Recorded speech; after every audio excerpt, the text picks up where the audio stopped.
Hello beautiful humans, welcome back to Kick Up Flicks. My name is Christine. I hope you are having a really great day today. So Obi Wan Kenobi episode 3 is out and I thought it was really good. I'm going to start off with no spoilers, then I'm going to kick over to spoilers. So with no spoilers, I really like how they immerse you into this new episode throughout the whole entire episode. From day until night, you're there, you understand the tension, you understand the threat, you understand the story, you're not really confused on what's happening, and everything in a way kind of gets explained to you of what's going to happen in the next step. And I thought that was a really good idea and really smart way of going through it, and that's how I kind of understood this episode. At night, they kind of use lighting as focal points along with sound to make you focus on specific things and look specific places, so that way when something happens, it would kind of be like an oh shit type moment.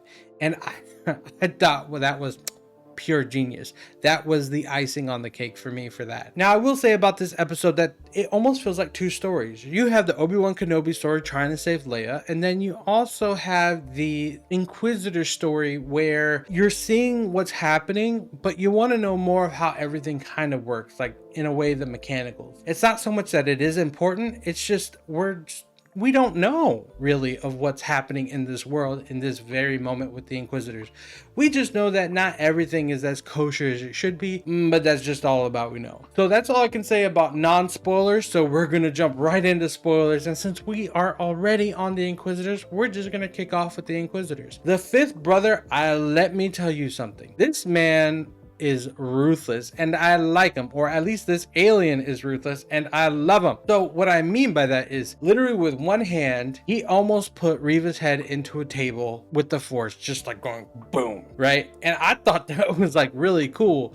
And the only reason why he let her go is because she had already talked to Darth Vader, and you know that story progressed there, and they seem to be fighting over who's going to be Grand Inquisitor first, which, you know, I guess that's expected between the Inquisitors because everybody wants to be closer to Darth Vader. But my question is, why does each one of them want to be closer to Darth Vader? What is it money? Is it just power? Do they get stronger? I mean, what is happening? Do they get specifically trained by Darth Vader? That is something I kind of want to know. And then if you did notice, there is a third Inquisitor that is just kind of there. I don't think she wants power. She just seems to be following orders for the most part. I'm not too sure if she sits in the ranking above Reva. I'm not really too sure, but you know, she's just there and there's not really much else to say. Now, talking about Reva, I wanted to know so much more about her. I wanted to know about her history and why she hates the Jedi, how she knows Darth Vader is Anakin, and how she knows who Obi Wan Kenobi is. I just kind of wanted to know these things, but I guess they're not really giving out that information. The only information that I really picked out is that when she entered the safe haven that everybody was escaping, that she found through the wall, is that when she looked at the wall and saw, I believe was a Jedi, symbol, she didn't really react harshly to it in the beginning. She just kind of looked at it. And that goes a very long way for someone for the first 2 episodes was acting very visceral outwardly to everybody else, and when she's by herself, she's not acting visceral. Now granted, is she on the dark side and continued doing what she was doing? Yes, she did, but in that very brief moment, I don't know, you don't have to agree with me, but let me know in the comments, there was this sort of oh moment, and I thought that was actually pretty cool. After you pass that scene and she goes into those tunnels where Leia is, how did she catch up to Leia so quick? Leia's been running in this tunnel for almost like a quarter to a half an episode, and I'm sitting here going, girl, you run away from everybody, but you just continuously keep getting caught. Like, she is horrible at escaping, but that was one thing that didn't make sense. Now, talking about Leia, once again, the actress that plays Leia did a fantastic job of playing Leia, and I enjoyed the little hints of who she's going to be for the future, the intelligence and what she can pick up and how she can notice a role model and things like that. And now she's listening a lot more instead of being so much more rebellious. You can actually see that future general that she's going to be one day, and I thought that was actually pretty cool. Now, moving on to Obi Wan Kenobi, I will tell you this right now, I love the simple fact in the beginning how irritable he is with Leia, and then at the same exact time when he made a mistake with the stormtroopers, how he recovered from that. I thought that was really cool, just how you could see this struggle on the inside. And sometimes when you bring truth to something, it is so much more believable than just trying to come up with this lie, because he couldn't believe the lie if you really look at it early on when Leia started. And that was just really interesting just to start off with. And how he fought throughout the episode was actually really good, and that he didn't really run away from Darth Vader because he needed to witness what was happening and what Darth Vader or Anakin has become. And I don't know if he's going to take the blame for that, or if he says eventually going to say, no, this was all on you, this wasn't on me. But this was all about the huge confrontation, about the battle within Obi-Wan and not really being connected to the Force, not being able to contact, Qui-Gon, not being able to potentially even contact who I think is still alive, Master Yoda. And that is just primarily because he's facing all these demons on the inside, everything from the past. And he does get like this quote, off the wall from another Jedi that potentially could open something up in the next episode for episode 4, and I can't wait to see what that is. Now, we do know that Obi-Wan can fight with a pistol, but man, let me tell you something.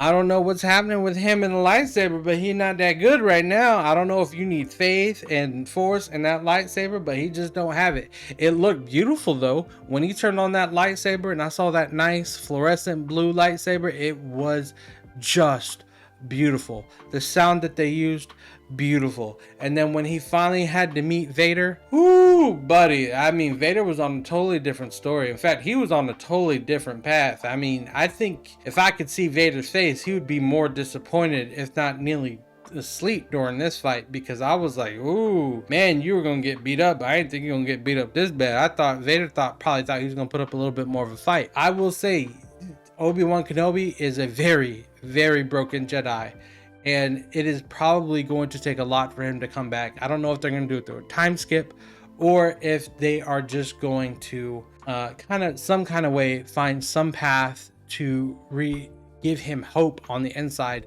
to be the Jedi Knight that we all know that he can be. But when Darth Vader was there, or even when they started showing Darth Vader in the very beginning, putting him together, that machine and flesh is one, and this is who he is, and and they spent the time that they spent on him on the screen was just phenomenal. I think that was probably the best shots for me out of the whole entire episode, when he was just looking outside, when he walked out onto the planet and then was going around killing people, force choking, dragging people through the dirt and killing them. I thought that was just a Vader who did not really need to try very hard to bring people out, and he didn't care about the rules or anything else, because who can really challenge him? And the fight between Obi Wan Kenobi and Darth Vader wasn't that great, up until the fact that he lifted Obi-Wan into the air, started a fire, and dragged him through the fire. I thought that was really ingenious, and I loved it. Even when he,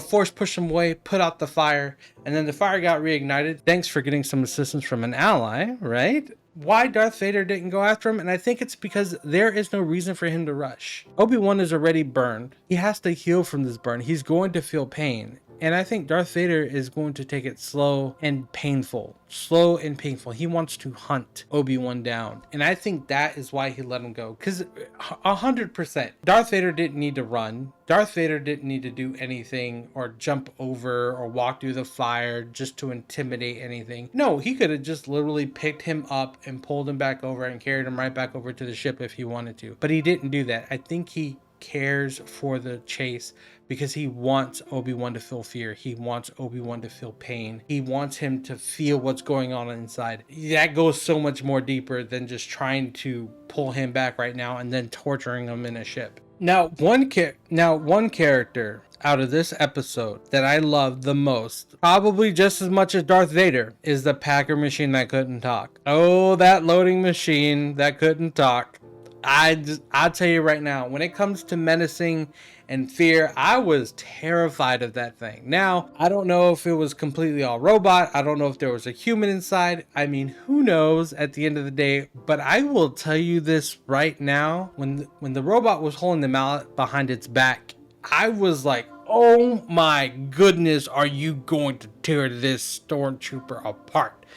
I mean, both of them, because, you know, that's a really big machine and there's not a lot of room for them to hide or run or shoot or anything. And I guarantee you the way stormtroopers shoot, they would have missed anyways.